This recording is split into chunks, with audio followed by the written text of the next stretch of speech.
The letter in Tommy McKinnon's trembling hands might as well have been a death sentence. Final notice: $3,847 due by week's end, or property will be seized. His weathered face told the story of a man who had run out of miracles. "Pa, what's wrong?" Annie asked, setting down the water bucket she'd been carrying from their struggling well. At 23, she had the calloused hands of someone who'd sacrificed her college dreams to keep her family afloat, but her brown eyes still held the intelligence that had once earned her a teaching scholarship. Through the kitchen window, Annie could see her world, her blind mother Mary sitting with the 4 younger girls, ages 4 to 12, all of them depending on the crumbling farm that was about to be ripped away from them. "We have 3 days, Tommy said, his voice hollow. 3 days to find nearly $4,000, or we lose everything." Annie felt her stomach drop. That amount represented 2 years of debt to Royce Henderson, the richest rancher in 3 counties, a man who owned half of Texas and could crush families like theirs without blinking. A cloud of dust appeared on the horizon, growing larger as it approached their modest homestead. Annie's heart clenched with dread as she recognized the gleaming black Cadillac that could only belong to one man. "He's coming," she whispered. Tommy's face went pale. "Stay inside, Annie. Whatever he says, whatever he wants." But Annie straightened her shoulders, lifting her chin with the dignity her mother had taught her. "No, if our family's about to lose everything, I want to face it head on." The most powerful man in 3 counties was about to step onto their porch, and Annie McKinnon had no idea that her life was about to change in ways she never could have imagined. Royce Henderson stepped out of his Cadillac like a king surveying his domain, his silver hair perfectly groomed despite the Texas heat, his expensive suit a stark contrast to the poverty that surrounded the McKinnon homestead. At 60, he was a man who had built an empire through a combination of shrewd business sense and ruthless determination, and his presence commanded attention even in this humble setting. Annie watched from the kitchen window as her father straightened his shoulders and walked out to greet the most powerful man in 3 counties. Through the thin walls of their house, she could hear every word of their conversation, and what she heard made her blood run cold. "Tommy," Royce's voice carried the casual authority of a man accustomed to being obeyed, "I think you know why I'm here." "Mr. Henderson, sir," Tommy's voice was strained, "I was hoping we might discuss an extension. Maybe work out some kind of payment plan." Tommy," Royce interrupted, his tone almost paternal, "we've been down this road before. You're a good man, but good intentions don't pay debts." Annie pressed her ear closer to the window, her heart pounding as she listened to her father's desperate attempts to negotiate for their survival. But it was what happened next that changed everything. "Could I trouble you for a glass of water?" Royce asked, and before Tommy could respond, Annie was already moving toward the door, her mother's ingrained hospitality overriding her fear. She stepped onto the porch carrying a mason jar filled with their precious well water, her simple cotton dress and sun-kissed skin making her look like something from a painting of rural innocence. When she handed Royce the water, their eyes met for just a moment, and Annie saw something in his gaze that made her stomach churn. A calculating assessment that had nothing to do with their financial situation. "Thank you, miss," Royce said, his voice noticeably softer. "You have excellent manners." Annie nodded politely and turned to go back inside, but she could feel his eyes following her every movement. Something in the air had shifted, and she didn't like it. "Tommy," Royce continued after draining the glass, "I recognize a diamond when I see one." Tommy glanced toward the house where Annie had disappeared, confusion clouding his features. "Annie's a good girl, Mr. Henderson. Works harder than any 2 men I know." "Your girl seems to have well more than beauty," Royce pressed, his tone becoming more pointed. "I travel all over Texas for business, and I've never seen a young woman with such grace and kindness. I really do know how to recognize a diamond when I see one." The compliments sent warning bells clanging in Tommy's head. In their world, when powerful men started noticing poor men's daughters, it rarely ended well for anyone involved. "Mr. Henderson," Tommy said carefully, "I'm not sure what you're getting at." Royce set down the empty glass and looked Tommy directly in the eye. "Listen, Tommy, if you give me your daughter, we can forget about your debt." The words hit Tommy like a physical blow. He staggered backward, his face flushing with anger and disbelief. What kind of man do you think I am? He exploded. I would never sell my daughter. She's barely past 20, and you're old enough to be her grandfather. Royce held up his hands, laughing at the misunderstanding. Easy there, Tommy. I think you've got the wrong idea. I'm not talking about myself. I'm talking about my youngest son, Chase. He's 27, a good man, but he has some challenges that make it difficult for him to find a wife among the society ladies. Tommy's anger subsided slightly, replaced by wariness. Everyone in the county knew about Chase Henderson, the son who had been injured in a riding accident years ago and now walked with a pronounced limp. The local gossips whispered that he was bitter and reclusive, that his disability had turned him into something of a hermit on his father's vast ranch. Your boy's a grown man, Tommy said slowly. Why doesn't he find his own wife? Because, Royce's voice carried a note of paternal pain. The girls from good families see the limp and decide they can do better. Chase has given up on the idea of marriage, but I haven't given up on seeing him happy. Your Annie, she seems like the kind of woman who might see past physical imperfections to the man underneath. Tommy shook his head vehemently. Annie's not for sale, Mr. Henderson. I'll find another way to pay what I owe. Royce studied Tommy's face for a long moment, then nodded with what appeared to be genuine respect. I understand, Tommy. You're a good father. But think about it. I'll be staying at the Rustwood Ranch Hotel until the end of the week. If you change your mind, the offer stands. Your debt wiped clean, and your daughter married into one of the wealthiest families in Texas. As Royce's Cadillac disappeared in another cloud of dust, Tommy stood alone on his porch, feeling like a man drowning in an ocean of impossible choices. Inside the house, Annie pressed her back against the kitchen wall, her mind reeling from what she had overheard. The seed of an idea was beginning to form in her mind, an idea so dangerous and desperate that it terrified her even as it offered hope. But as she looked around at her struggling family, at her blind mother and her young sisters who deserved better than poverty and uncertainty, Annie began to wonder if sometimes the most unthinkable choices were the only ones that made sense. The dinner table that night was quieter than usual, the weight of unspoken truths hanging in the air like smoke from their meager fire. Tommy pushed his beans around his plate without eating, his mind clearly elsewhere, while Mary tried to maintain normalcy for the sake of the younger girls. Only Annie seemed to have any appetite, though it was false bravado designed to keep her sisters from sensing the family's desperation. Pa, Annie said quietly after the younger ones had been sent to bed, I heard what Mr. Henderson said today. Tommy's head snapped up, his face flushing with embarrassment and anger. Annie McKinnon, you know better than to eavesdrop on private conversations. I heard my name, she replied simply, meeting his gaze with steady brown eyes that held wisdom beyond her 23 years. I think that gives me the right to know what's being discussed. Mary reached across the table and found Annie's hand. What are you two talking about? Tommy sighed heavily and explained Royce Henderson's proposition, watching his wife's face cycle through the same emotions he had experienced. Shock, anger, and finally, a desperate calculation that broke his heart. You told him no, of course, Mary said, though her voice lacked conviction. Of course I did. Tommy's voice was firm, but Annie could see the doubt creeping into his eyes as he looked around their humble home, calculating how many days they had left before losing everything. Annie took a deep breath, knowing that what she was about to say would change her life forever. What if I want to accept? Absolutely not, Tommy said immediately. I won't have you sacrificing yourself for our mistakes. They're not your mistakes, Pa, Annie said gently. The drought, Mama's illness, the crop failures, none of that was your fault. But this could be a solution that saves our family.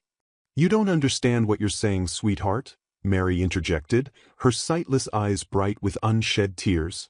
Marriage isn't something you enter into for financial reasons. It's for love, for partnership. And what if I never find love? Annie interrupted. What if I spend my whole life on this farm, watching it struggle, watching my sisters grow up without opportunities because we can never get ahead? At least this way, one of us has a chance at something better. Tommy leaned forward, his voice intense. Annie, you don't know anything about this Chase Henderson. The reason he can't find a wife among his own kind is probably because he's mean or cruel or maybe it's because rich girls are shallow and care more about appearances than character, Annie countered. You raised me to see the good in people, Pa. Why can't you trust me to make this decision for myself? The argument continued deep into the night, but Annie's mind was already made up. As she lay in bed listening to her younger sisters breathe softly beside her, she thought about the conversation she'd overheard earlier.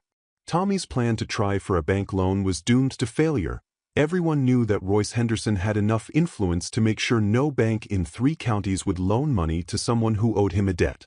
When dawn broke gray and cloudy, promising another scorching day, Annie heard her father preparing for his trip to town.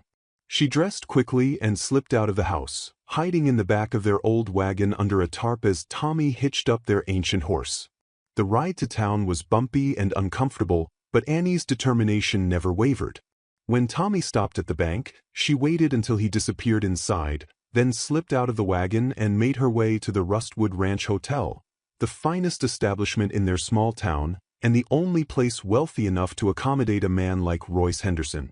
The hotel lobby was more luxurious than anything Annie had ever seen, with polished wood floors, velvet furniture, and a crystal chandelier that caught the morning light streaming through tall windows. She felt completely out of place in her simple cotton dress and worn boots, but she straightened her shoulders and approached the front desk with all the dignity she could muster. I need to speak with Mr. Royce Henderson, she told the clerk, whose disdainful glance took in her obviously poor appearance.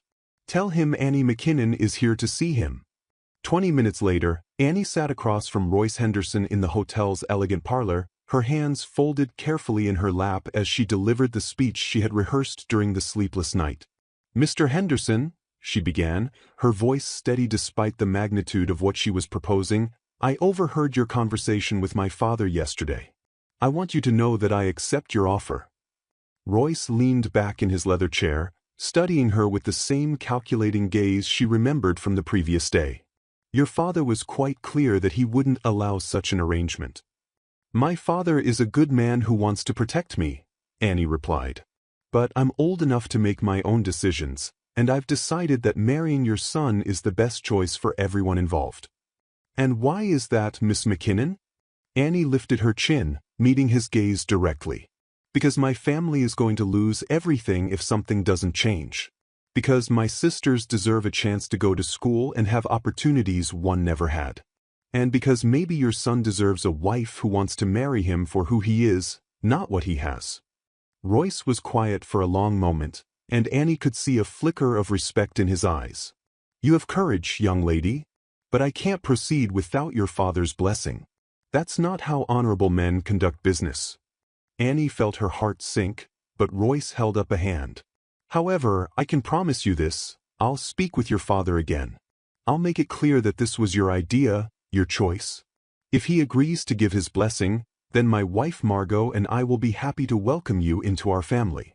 As Annie walked back toward the bank to meet her father, her heart pounded with a mixture of fear and hope. She had just committed to marrying a man she had never met, a man who might be cruel or bitter or worse. But she had also taken the first step towards saving her family from destitution. Sometimes, Annie reflected, love was not about passion or romance.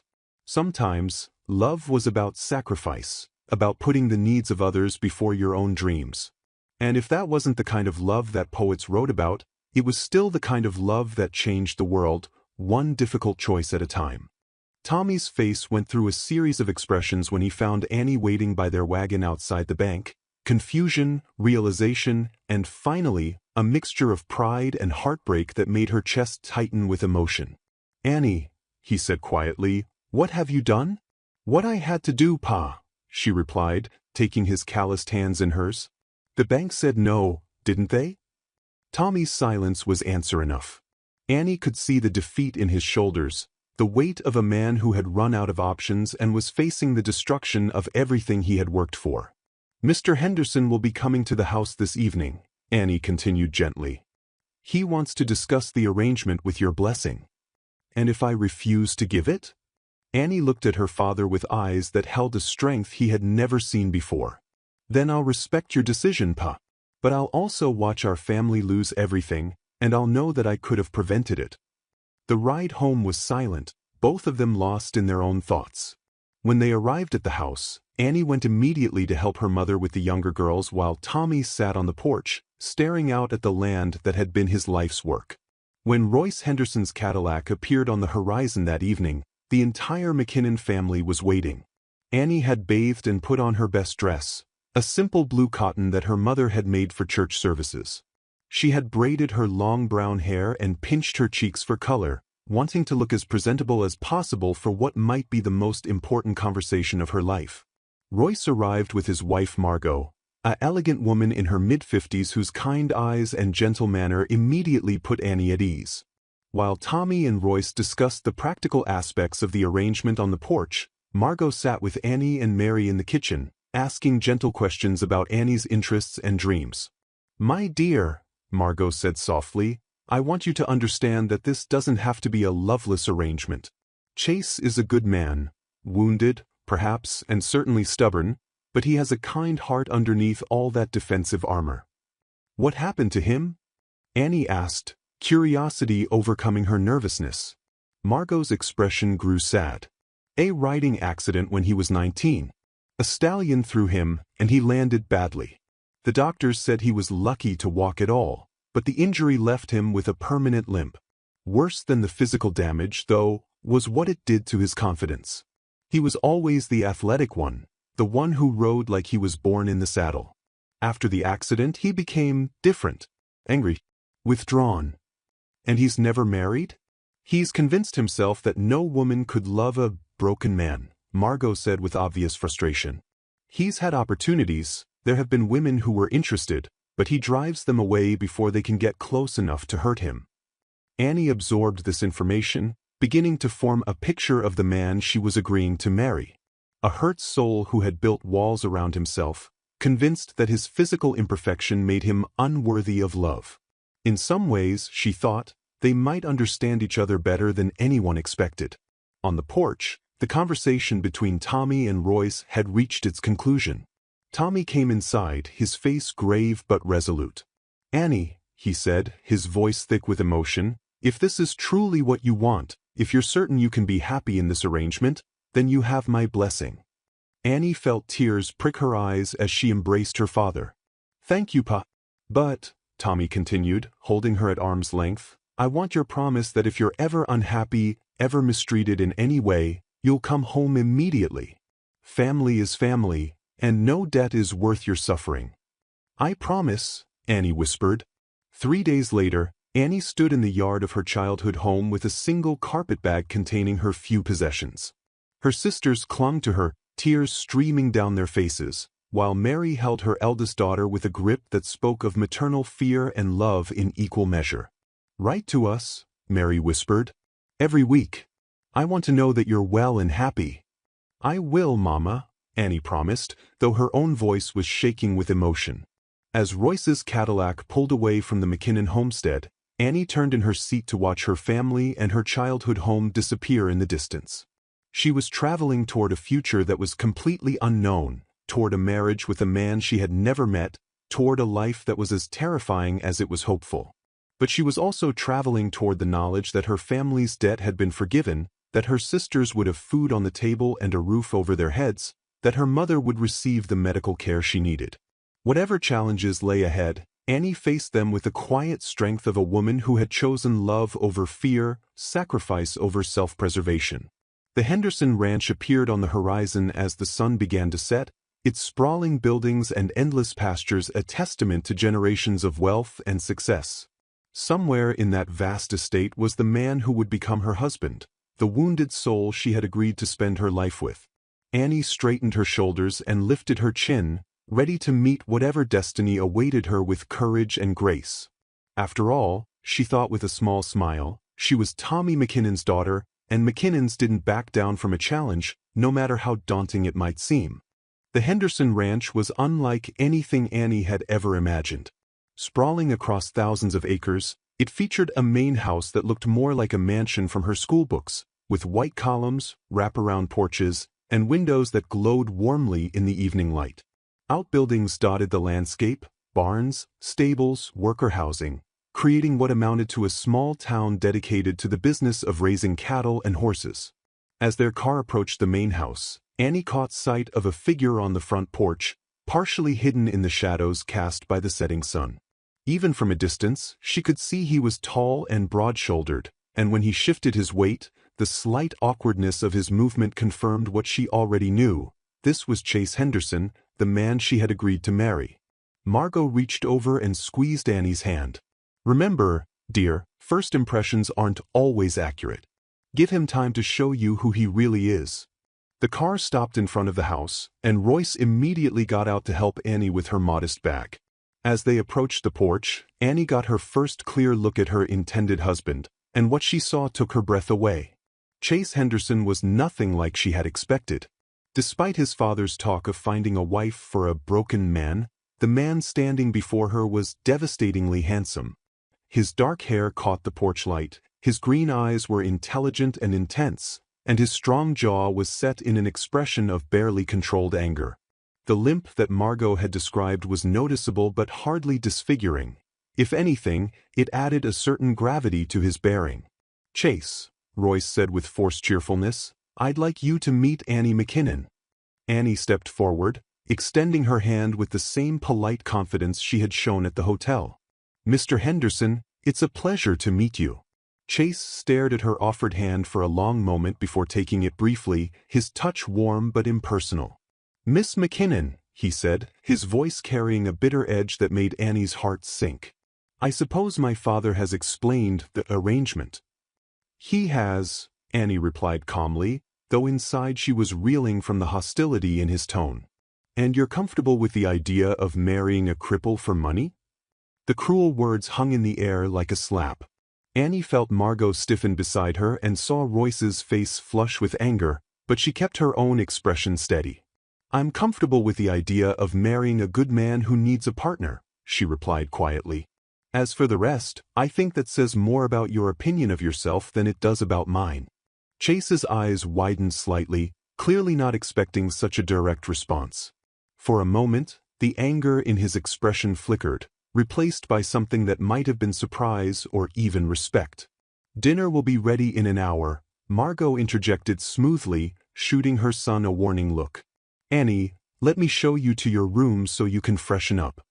As they moved into the house, Annie caught a glimpse of Chase's face and saw something that broke her heart. Beneath the anger and bitterness was a profound sadness, the look of a man who had convinced himself he was unworthy of love. The guest room Margot showed her to was larger than the entire bedroom Annie had shared with her sisters, with its own private bathroom and windows that looked out over the rolling pastures. After Margot left her alone to settle in, Annie sat on the edge of the bed and tried to process everything that had happened. She had expected to marry a bitter invalid and instead found herself facing a man whose beauty was only matched by his pain. She had expected grateful acceptance and instead been met with hostility and suspicion. Nothing about this situation was going to be as simple as she had hoped. Dinner was a tense affair, with Royce and Margot carrying most of the conversation while Chase ate in sullen silence and Annie tried to navigate the unfamiliar territory of formal dining. She had never seen so many forks or eaten from such fine china, but she watched the others carefully and managed to avoid any major social blunders. "Annie," Margot said warmly, "your father mentioned that you had to leave school to help with the farm. What were you studying?" "I was hoping to become a teacher," Annie replied, grateful for a neutral topic. "I love working with children, helping them discover new ideas." "That's wonderful," Margot continued. "We have a small schoolhouse here on the ranch for the workers' children. Perhaps you might be interested in helping out there." Annie's face lit up with genuine enthusiasm. "I would love that." For the first time since they'd met, Chase looked directly at her, his expression unreadable.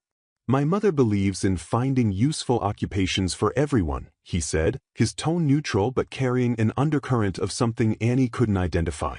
"I believe in using the gifts God gave us," Annie replied simply. "Everyone has something valuable to contribute." After dinner, Royce and Margot made their excuses and retired early, clearly wanting to give Annie and Chase time alone to get acquainted. The two of them sat in the large living room, the silence stretching awkwardly between them until Chase finally spoke. "You don't have to pretend with me," he said bluntly. "I know why you're here. My father paid your family's debts, and in exchange, you agreed to marry the family disappointment. We can make this work without any romantic nonsense."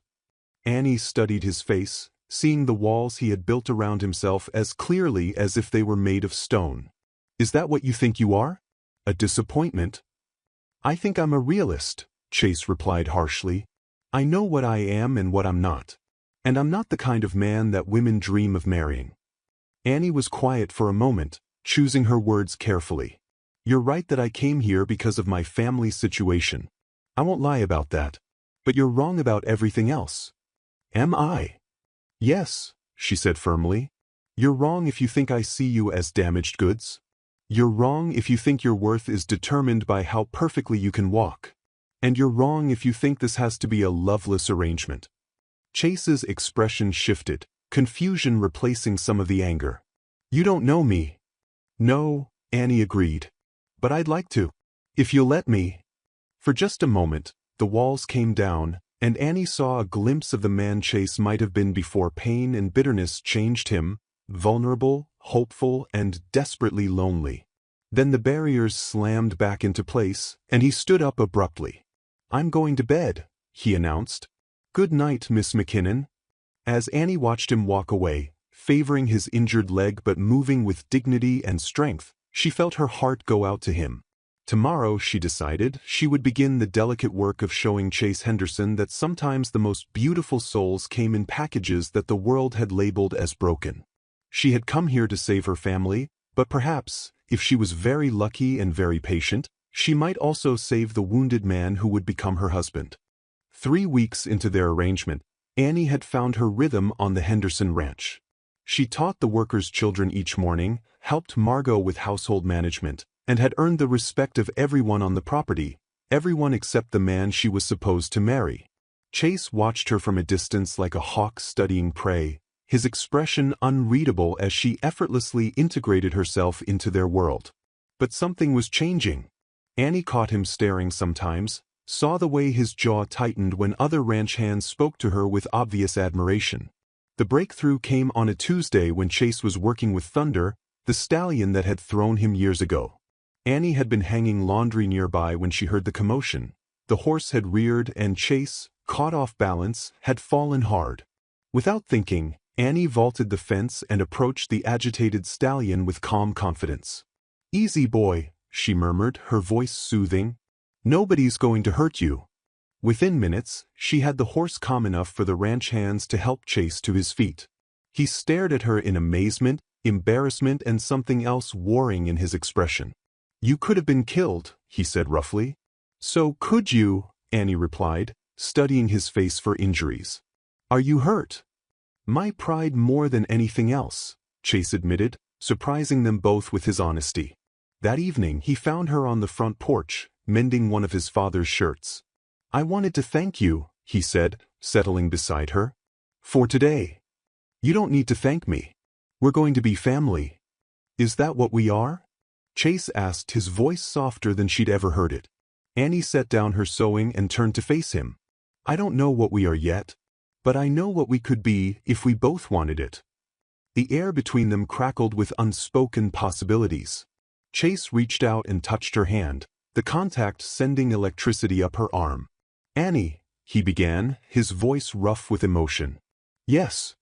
I'm afraid," he admitted. "Afraid that if I let myself care about you, you'll realize you deserve better than a broken man."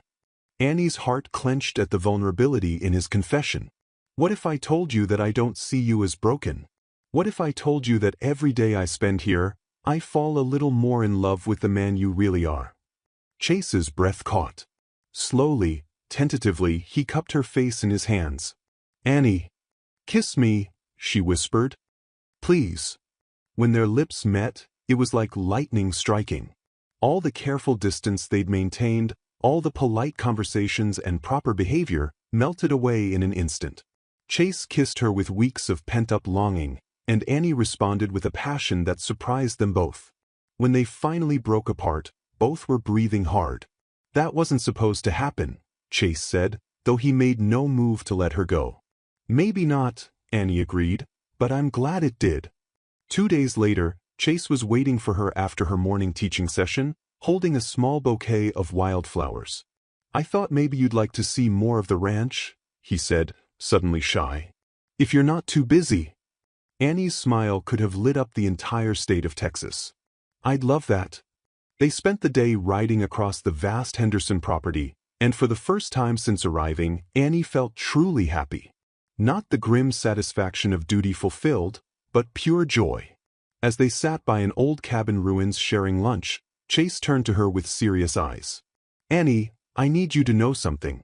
When my father first told me about this arrangement, I was angry. But these past weeks, getting to know you... He paused, struggling with the words. You're not here out of desperation. You're here out of love for your family. And maybe if I'm very lucky, you might find some love for me too. Annie felt tears prick her eyes. Chase Henderson, I stopped thinking of this as an arrangement the day I watched you work with Thunder. I saw who you really are underneath all that protective anger. Chase reached into his jacket and pulled out a small velvet box. This was my grandmother's ring, he said, hands trembling. I want to ask you properly. Annie McKinnon, will you marry me? Not because our families made a deal, but because I love you and I want you to be my wife. Through her tears, Annie nodded. Yes, because I love you too. As Chase slipped the ring onto her finger and kissed her with tender passion, Annie felt as though her heart might burst with happiness. Tomorrow, she would become Mrs. Chase Henderson not because a contract demanded it, but because her heart demanded it. The words hung between them like a bridge, waiting to see if Chase would dare to cross it. For a moment, his hand tightened around hers, and Annie thought she saw hope flicker in his green eyes like candlelight in a window. Then, slowly, deliberately, Chase lifted their joined hands and pressed a gentle kiss to her knuckles. Annie McKinnon, he said, his voice rough with emotion, you are the most extraordinary woman I've ever known. The next morning, Chase was waiting for Annie when she came down for breakfast, holding a small bouquet of wildflowers he had picked from the fields. I thought, he said, suddenly shy, maybe you'd like to see more of the ranch today. If you're not too busy with the school. Annie's smile could have lit up the entire state of Texas. I'd love that. They spent the day riding across the vast Henderson property, Chase on a gentle mare and Annie on a spirited gelding that reminded her of the horses she had loved back home. Chase showed her hidden valleys where bluebonnets carpeted the ground, streams where cattle came to drink, and the spot where his grandparents had first built their cabin when they'd claimed this land 60 years ago. As they sat by the old cabin ruins, sharing a simple lunch that the cook had packed for them, Annie felt something she hadn't experienced since leaving school, pure happiness. Not the grim satisfaction of duty fulfilled or the relief of crisis averted, but the bubbling joy of being exactly where she belonged with exactly the right person. Annie, Chase said suddenly, his voice serious. I need you to know something. She turned to face him, noting the nervous tension in his shoulders. When my father first told me about this arrangement, I was angry. Not just at him, but at you, at the whole situation. I thought. He paused, struggling with the words. I thought you were either desperate enough to marry anyone with money or pitying enough to take on a charity case. Annie remained silent, letting him work through whatever he needed to say. But these past weeks, watching you, getting to know you... Chase turned to look at her directly. Annie, you're not here out of desperation or pity. You're here out of love. Love for your family, love for doing what's right. And maybe if I'm very lucky, you might find some love for me too. Annie felt tears prick her eyes at the vulnerability in his voice. Chase Henderson, she said softly, I stopped thinking of this as an arrangement the day I watched you work with Thunder. I saw how gentle you were with him, how patient, even though he had hurt you. I saw the man you really are underneath all that protective anger. And what kind of man is that? The kind I want to spend my life with, Annie replied without hesitation. Chase reached into his jacket pocket and pulled out a small velvet box. This was my grandmother's ring, he said, his hands trembling slightly as he opened it to reveal a delicate gold band set with a modest but beautiful diamond. I know we're supposed to be married anyway because of the arrangement, but I want to ask you properly. Annie McKinnon, will you marry me? Not because our families made a deal, but because I love you and I want you to be my wife." Annie's tears spilled over as she nodded, unable to speak past the emotion clogging her throat. Chase slipped the ring onto her finger with infinite care, then cupped her face in his hands and kissed her with all the tenderness and passion of a man who had found something he thought was lost forever. When they finally broke apart, both of them were crying and laughing at the same time. "I love you too," Annie whispered against his lips. "I love you so much it scares me." "Then we'll be scared together," Chase replied, pulling her close. "And maybe, if we're very brave, we'll build something beautiful out of this frightened love." As they rode back toward the main house, Annie's left hand secure on the reins and Chase's grandmother's ring catching the afternoon sunlight, Annie felt as though her heart might burst with happiness. She had come to the Henderson Ranch as a sacrifice, a daughter sold to pay her family's debts. But somewhere along the way she had found something infinitely more valuable than financial security. She had found love, real, honest, transformative love that saw past imperfections to the souls beneath. And tomorrow, she would become Mrs. Chase Henderson not because a contract demanded it, but because her heart demanded it.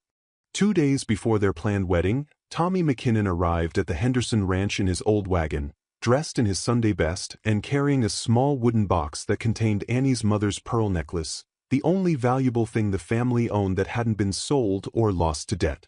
Annie flew into her father's arms the moment she saw him, tears of joy streaming down her face. "I can't believe you're here. Wouldn't miss my eldest daughter's wedding for the world," Tommy said, holding her tight. "Besides, your mama would never forgive me if I didn't give you her pearls to wear." Chase watched the reunion from the porch, a smile playing at the corners of his mouth. Over the past weeks, he had grown to understand just how much Annie's family meant to her, how the letters she wrote and received each week were lifelines that kept her connected to the people she loved most in the world. "Mr. McKinnon," Chase said, walking over to shake Tommy's hand. "Welcome to our home. I hope you'll stay for a few days. Annie would love to spend more time with you before the wedding." Tommy studied the young man who was about to become his son-in-law, noting the obvious love in his eyes when he looked at Annie and the protective way he stayed close to her side. "I'd be honored to, son." That evening, the three of them sat on the front porch, watching the sunset paint the Texas sky in shades of gold and crimson. Tommy regaled them with stories from home, how Mary's vision had improved slightly with new medicine, how the younger girls were excelling in their studies, how the farm was finally beginning to recover under the management of a neighbor who worked it in exchange for a share of the profits. "The debt being forgiven changed everything," Tommy said quietly. "We're not rich, but we're stable. Secure. The girls have a future now, thanks to Annie's sacrifice." Chase glanced at Annie, who was listening with a peaceful expression. "It wasn't a sacrifice, Pa," she said gently. "It was the best decision I ever made." "Even so," Tommy continued, "I want you to know how proud I am of you, sweetheart. Leaving everything familiar to help your family, making a life with someone you'd never met, that takes more courage than most people have." Chase listened to this exchange with growing warmth in his chest. This was what real love looked like, not the passionate declaration of poetry or novels, but the quiet, steady decision to put others' needs before your own. Annie had shown that kind of love to her family, and over the past weeks, she had shown it to him as well. The next morning, while Annie was in town with Margot choosing last-minute flowers for the wedding, Tommy and Chase worked together repairing a section of fence that had been damaged in a recent storm. As they worked, Tommy shared stories about Annie's childhood, her determination to teach herself to read before starting school, her patience with her younger sisters, her tears when she'd had to leave college. "She always put family first," Tommy said, hammering a fence post into place. Even as a little girl, if one of her sisters was hurt or scared, Annie would drop whatever she was doing to help. Breaking that girl's heart would be like kicking a puppy, son. "I hope you understand that." "I do, sir," Chase replied seriously. "And I hope you understand that hurting Annie would hurt me just as much. She's become the center of my world." Tommy nodded, satisfied with the sincerity in the young man's voice. "Good. That's what I wanted to hear." But as they worked, their conversation drifted to practical matters: the ranch's operations, the cattle market, the challenges of farming in Texas's unpredictable climate. Without thinking, Tommy mentioned the original debt that had brought Annie to the ranch, discussing it as a solved problem rather than a secret to be kept. Neither man noticed Chase's sudden stillness, the way his hammer paused mid-swing as Tommy's words registered in his mind. The debt forgiveness really was a miracle, Tommy continued, oblivious to the storm brewing in his future son-in-law. $3,847 might not sound like much to folks like you, but to us it was everything. Annie knew that when she agreed to come here. Chase felt the world tilt around him as the full implications of what Tommy had said sank in. Annie had known about the debt. She had known that her marriage was literally purchasing her family's financial freedom. Everything she had told him about love, about choosing him for himself rather than circumstances, all of it had been built on a foundation of financial necessity that she had deliberately concealed. "Excuse me," Chase said abruptly, setting down his hammer with hands that shook with suppressed emotion.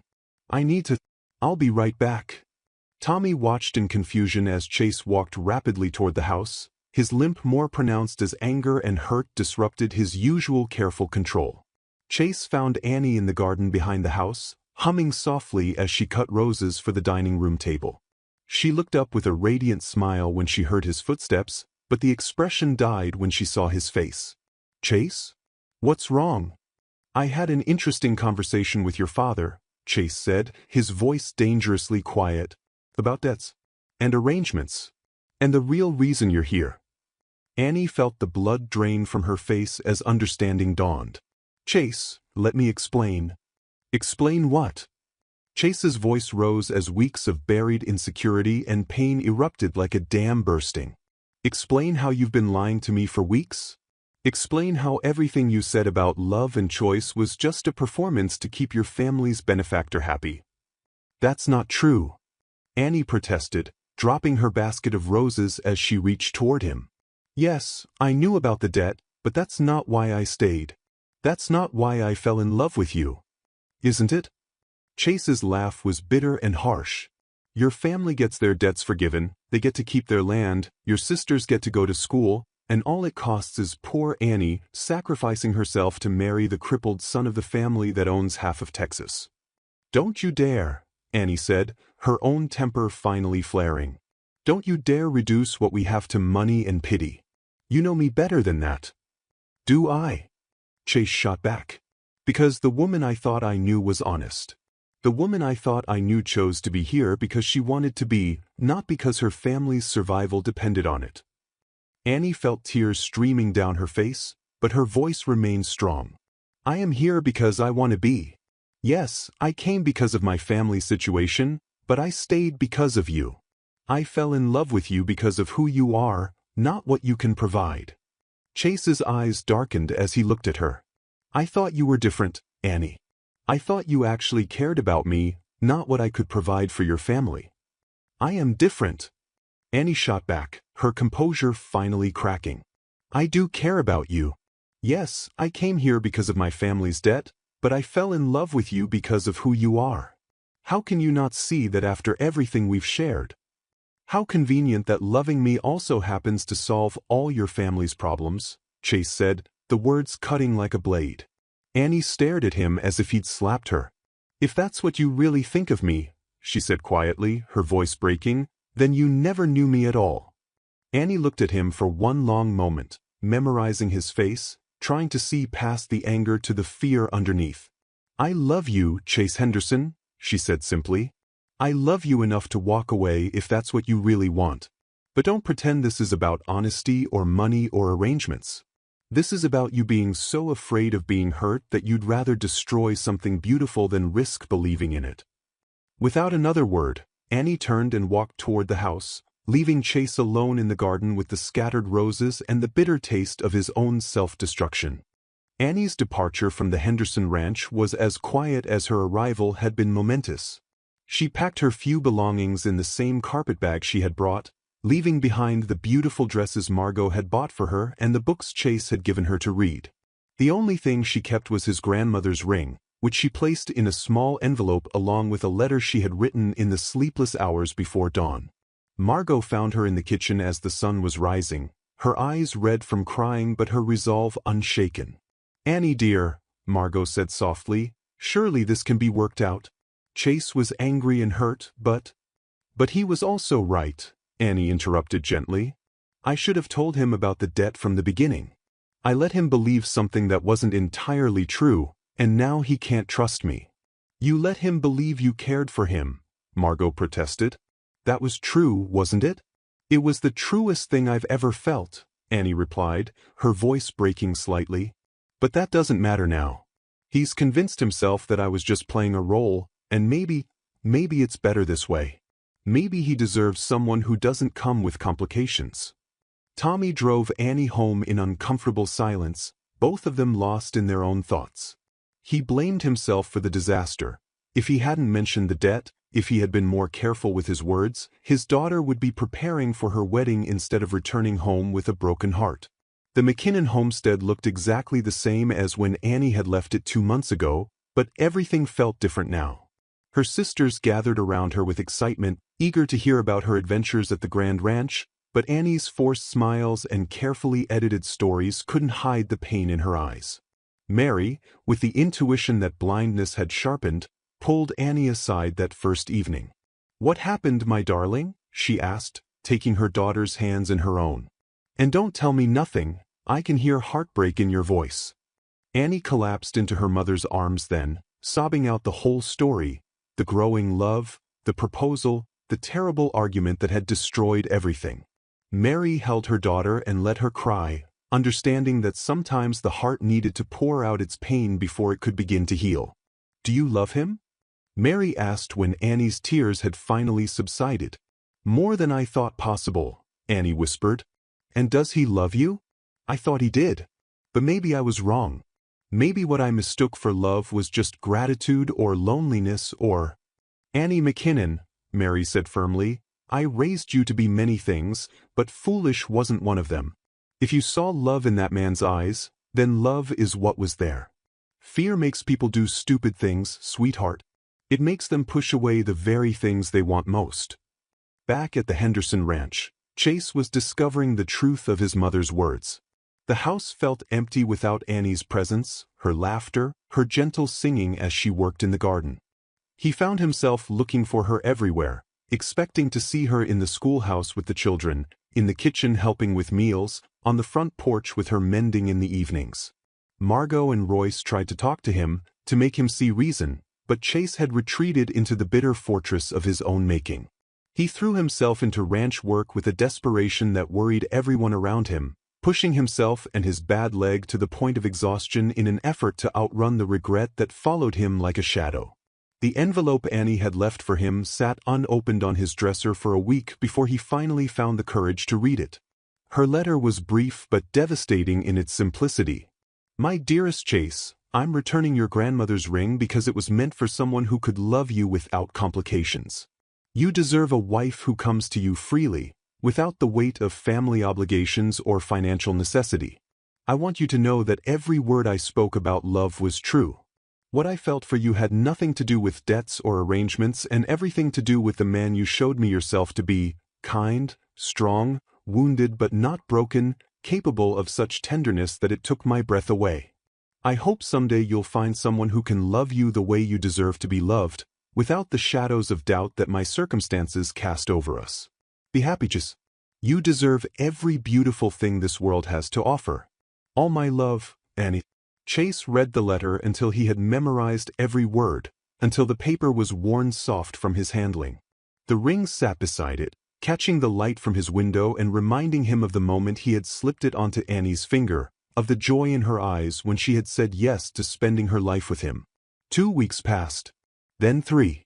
The wedding that should have happened came and went, marked only by the flowers Margot had ordered that now wilted in vases throughout the house. Chase grew thinner, more haggard, driving himself relentlessly during the day and lying awake at night staring at the ceiling and replaying every moment of his time with Annie. It was Thunder, the stallion that had brought them together, who finally broke through Chase's stubborn pride. Chase was working with the horse one evening when Thunder suddenly reared and fought against the lead rope, his wild eyes fixed on something beyond the corral fence. Chase turned to see what had spooked the animal and felt his heart stop. For just a moment, in the gathering dusk, he thought he saw Annie walking toward them across the pasture. But it was only Sarah, one of the ranch hand's daughters, her brown hair and slender build similar enough to create the cruel illusion. The realization that he was hallucinating, that his need for Annie had become so desperate that his mind was conjuring her presence, finally shattered the walls of denial he had built around himself. He loved her.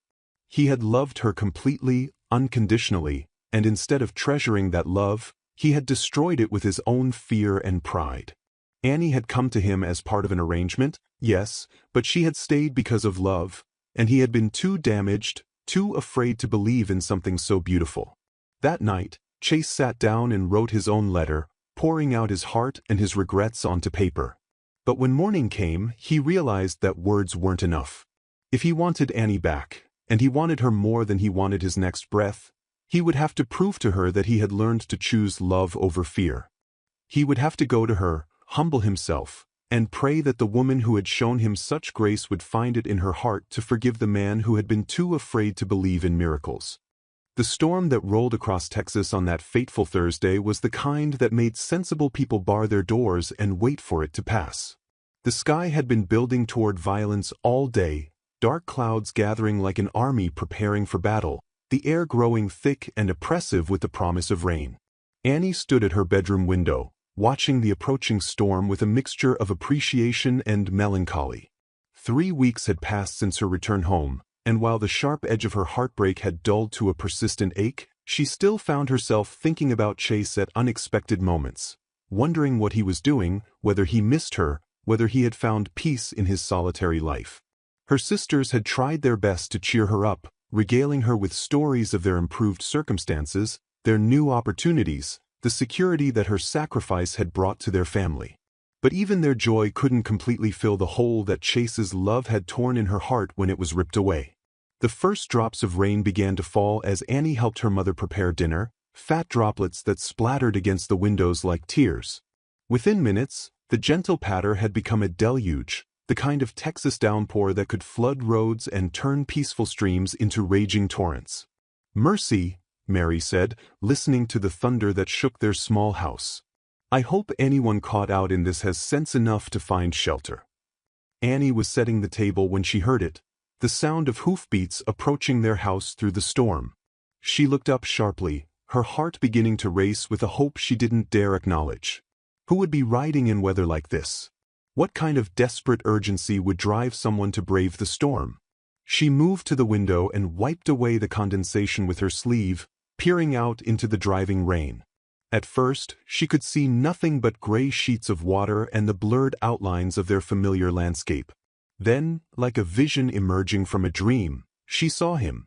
Chase Henderson sat on his horse in the middle of their yard, completely soaked to the skin, his dark hair plastered to his head and his clothes clinging to his body. He wasn't moving toward the house or seeking shelter. He was simply sitting there in the storm, as if he was trying to gather the courage for whatever came next. Annie's breath caught in her throat. For a moment, she wondered if she was hallucinating, if her longing for him had finally conjured his presence from nothing but rain and wishful thinking. But then he dismounted, favoring his bad leg as he always did, and she knew he was real. Without conscious thought, Annie ran for the door, her heart pounding so hard she could feel it in her throat. She burst onto the porch just as Chase reached the bottom step, and for a moment they stood frozen, staring at each other through the curtain of rain. He looked terrible, thinner than when she'd left, with dark circles under his eyes and a gauntness to his features that spoke of sleepless nights and barely touched meals. But his green eyes held something she had never seen there before, a desperate vulnerability that made her want to cry. "Chase," she breathed, her voice barely audible over the storm. "What are you doing here?" Instead of answering, Chase slowly, painfully, dropped to one knee in the mud and rain of her family's yard. The gesture was so unexpected, so dramatic and romantic and utterly unlike the controlled man she had known, that Annie felt tears spring to her eyes. "I came to grovel," he said, his voice carrying clearly despite the storm. "I came to beg your forgiveness for being the biggest fool in Texas. I came to tell you that I love you, Annie McKinnon, and that I don't care about debts or arrangements or anything else except the fact that I can't breathe without you." Annie felt her resolve crumble as she looked down at him, this proud, stubborn man who had swallowed his pride enough to kneel in the mud for her. But she had to be sure, had to know that he truly understood what he was asking. "Chase, get up," she said, stepping off the porch into the rain. "You don't need to." "Yes, I do," he interrupted, staying on his knee despite the mud soaking through his pants. "I need to do this right. I need to ask you properly, the way I should have from the beginning." He reached into his jacket and pulled out the small velvet box containing his grandmother's ring, the same ring Annie had returned with her letter. "Annie McKinnon," he said, his voice shaking with emotion, "I don't care why you came to our ranch. I don't care about your family's debt or my father's arrangements or anything that happened before the moment I fell in love with you." Annie sank to her knees in front of him, not caring about her dress or the rain or anything except the man she loved finally understanding what really mattered. "I was a fool," Chase continued, his hands trembling as he held the ring between them. "I was so afraid of being hurt that I threw away the most precious thing I'd ever been given. I threw away your love, and I've regretted it every moment since." "Chase," Annie started, but he held up a hand. "Let me finish," he said. "I need you to know that I believe you. I believe that you loved me, that what we had was real. And I need you to know that I love you, not because you're convenient or grateful or anything else except that you're Annie, and you're everything good and brave and beautiful in this world." He opened the ring box with hands that shook from more than just the cold rain. "Will you marry me, Annie? Not because anyone says you should, not because of any arrangement or debt, but because I love you and I want to spend the rest of my life proving that I'm worthy of the love you showed me." Annie looked into his eyes, those beautiful green eyes that had haunted her dreams, and saw the truth there. Not the bitter suspicion that had driven her away, but the love that had grown between them despite every obstacle, every doubt, every fear. "Yes," she whispered, and then louder, laughing through her tears, "Yes, Chase Henderson, I'll marry you. I'll marry you because I love you, because I never stopped loving you, because you're worth fighting for even when you don't believe it yourself." Chase slipped the ring onto her finger with infinite care, and then they were kissing in the rain, holding each other as if they would never let go again. The storm raged around them, but they were safe in each other's arms, finally home. "I'm sorry," Chase murmured against her lips. "I'm so sorry I hurt you, so sorry I didn't believe." "Hush," Annie said, pressing her fingers to his mouth. "We're here now. That's all that matters." From the porch of the McKinnon house, Tommy and Mary and the 4 younger girls watched the reunion with tears of joy streaming down their faces. Love had conquered fear, trust had overcome doubt, and the daughter they had thought lost to heartbreak was smiling again. 1 month later, Annie McKinnon became Mrs. Chase Henderson in a simple ceremony at the small church where she had been baptized as a child.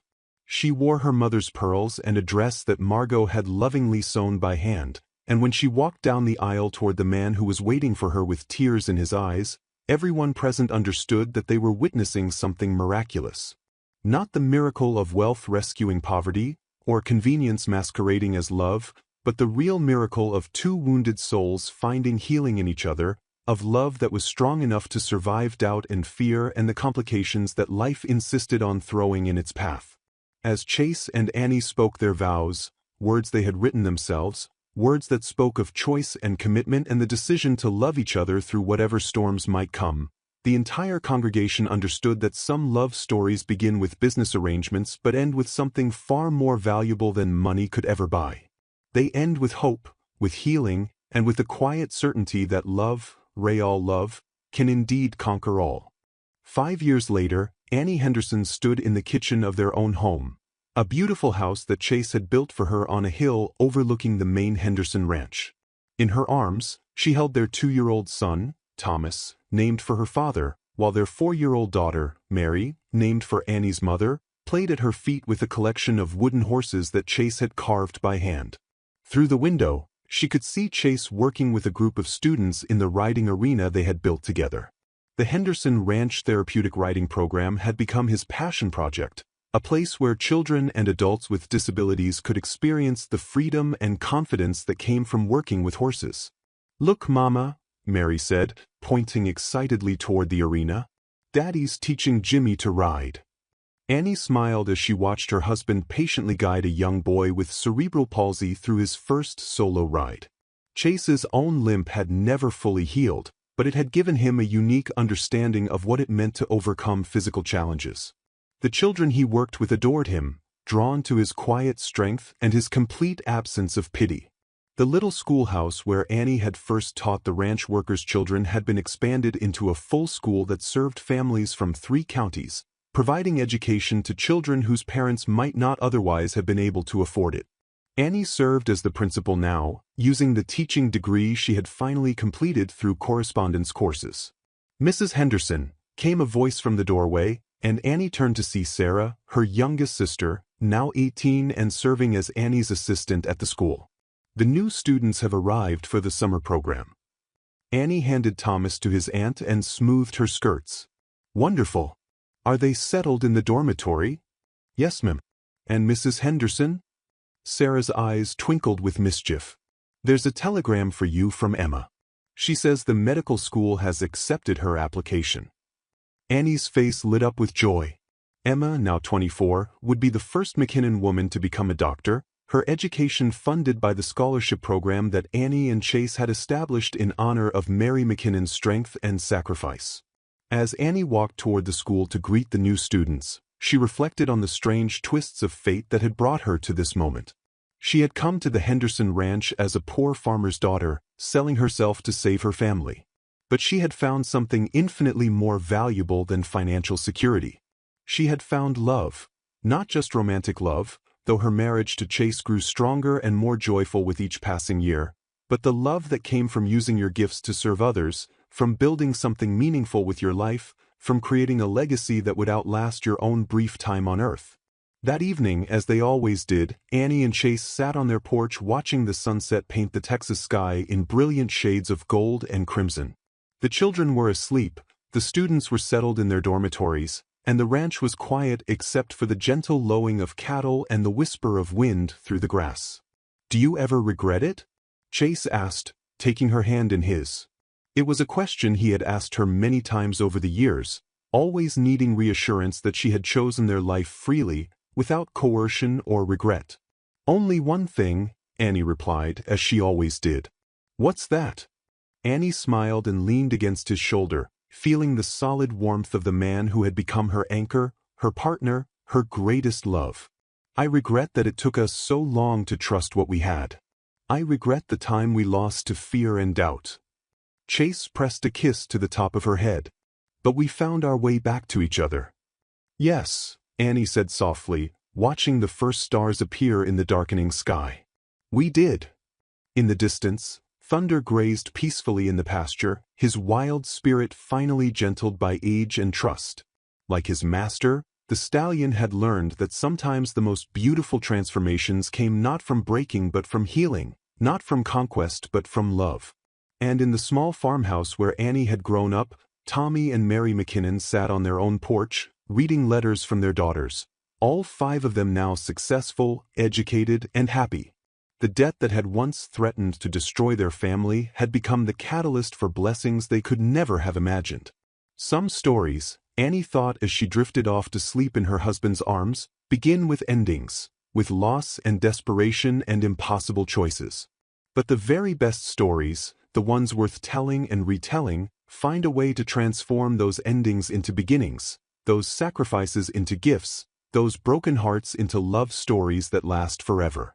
And this, she knew with absolute certainty, was one of those stories.